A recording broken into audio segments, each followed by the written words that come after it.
কতক্ষণ যাবো? এখন অ্যাকচুয়ালি আসর নামাজের একটু পরে 4টা 7:30 দিকে আমরা সংগঠন ইসলামী আন্দোলনের পক্ষ থেকে যে কাজ করতেছি ওটা আরও শেষ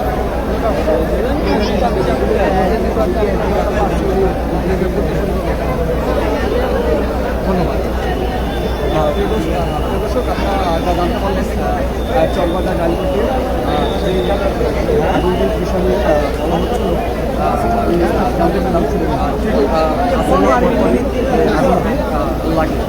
অনেক প্রায়োরিটিস কাজ করছে, আগুন নিয়ন্ত্রণে আছে। দর্শক সঙ্গে থাকুন।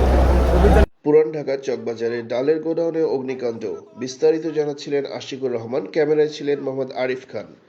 পুরান ঢাকার চকবাজারের হাজী বালুর রোডের একটি ডালের গোডাউনে হঠাৎ আগুন লাগার ঘটনা ঘটে।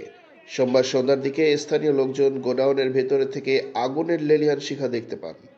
মুহূর্তেই আশেপাশের এলাকায় আতঙ্ক ছড়িয়ে পড়ে এবং স্থানীয়রা ছোটাছুটি শুরু করেন।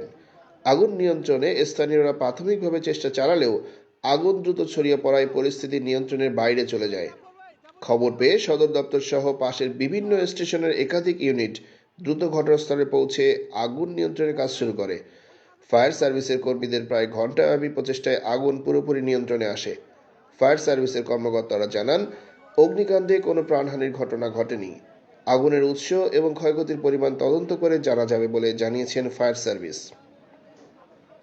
স্থানীয়দের ধারণা, বৈদ্যুতিক শর্ট সার্কিট অথবা অসতর্কতার কারণে আগুনের সূত্রপাত হতে পারে, তবে তদন্ত শেষে সঠিক কারণ নিশ্চিত করবে সংশ্লিষ্ট কর্তৃপক্ষ। ঘটনার সময় পুরো এলাকায় উত্তেজনা বিরাজ করলেও ফায়ার সার্ভিসের দ্রুত পদক্ষেপে বড় ধরনের বিপর্যয় এড়ানো গেছে।